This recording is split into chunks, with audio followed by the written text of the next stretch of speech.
You suck at cooking, yeah, you totally suck.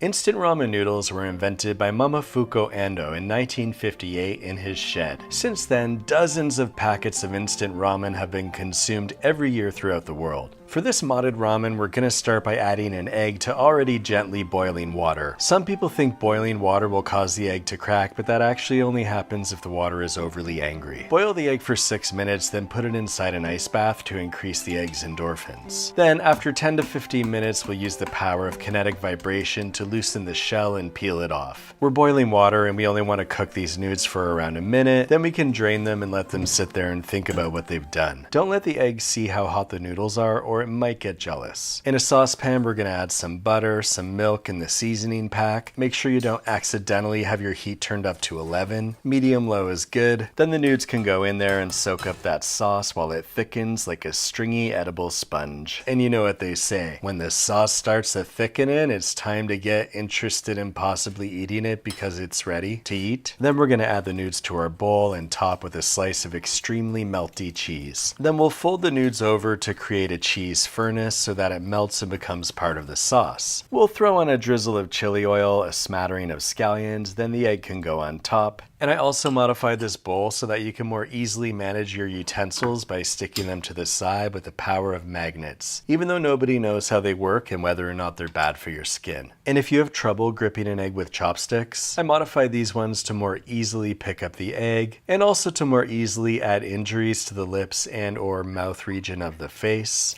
Ow, that's so good. Here's a couple simple things you can add to almost any ramen to make it way better. The first is sesame oil, made from sesame seeds, which come from the sesame tree. The next is chili crisp, which comes from the Chilequiles region of Guizhou province in China. And if you are not on the chili crisp train yet, I highly suggest you get chugging. And the next is crispy shallots, which are made from soggy shallots, which we'll slice very thinly, then sprinkle on some salt. Then after a few minutes, remove the excess moisture. Then we're putting them in this peanut oil, which is on medium low. And we'll cook them until all of that moisture bubbles away. Once they stop bubbling, they're done and you can dry them out. Then the real challenge is not immediately stuffing them all into your face. For this next recipe, I'm gonna chop up some ginger and some scallions, then get those into a pan with some neutral oil. If you have a serious scallion problem, you can chop up a concerning amount of scallions, then put them in an airtight container in your molecule slower downer. That way you can add them to your ramen, your toast, your ice cream, or your wrist anytime you're having a scallion attack.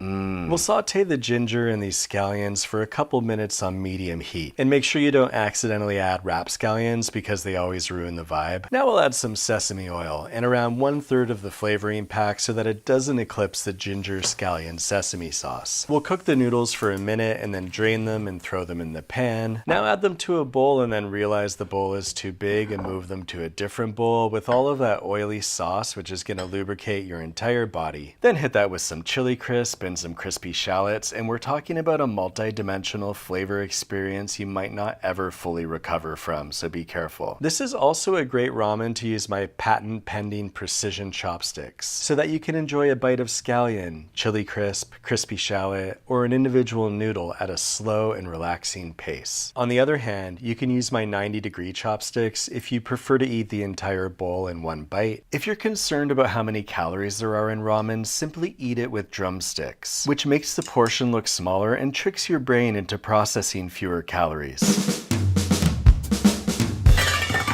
I'm so clumsy. This last ramen has very simple mods that involve cooking the noodles, draining off most but not all of the water, crack an egg straight in there, then wang jangle it, add in some butter and wang jangle that, and then add the seasoning pack and some garlic powder, and finally do some wang jangling. We'll sprinkle some scallions on top of that, and if you have a hard time lifting as many noodles as you want, you could try my fork chops, which have heavy duty noodle lifting power. But if the long prongs scare you, then you can try my miniature spork chops instead, which have moderate but reliable noodle clampability. And if you find the noodles are just too long and heavy, I modified these chopsticks to allow you to cut the noodles down into smaller bites. I call them chopsticks. If you enjoy slurping your noodles but leaning down to the bowl makes you feel like a beta, I invented this ramen lift to help adjust the height of the bowl to perfect slurping altitude. You can also control the angle of the bowl to easily access any specific noodle. This is powered by an 18 GHz 4-train induction motor with fly train suspension and Triforce thrusters. stirs, and definitely isn't just my friend moving a pole up and down,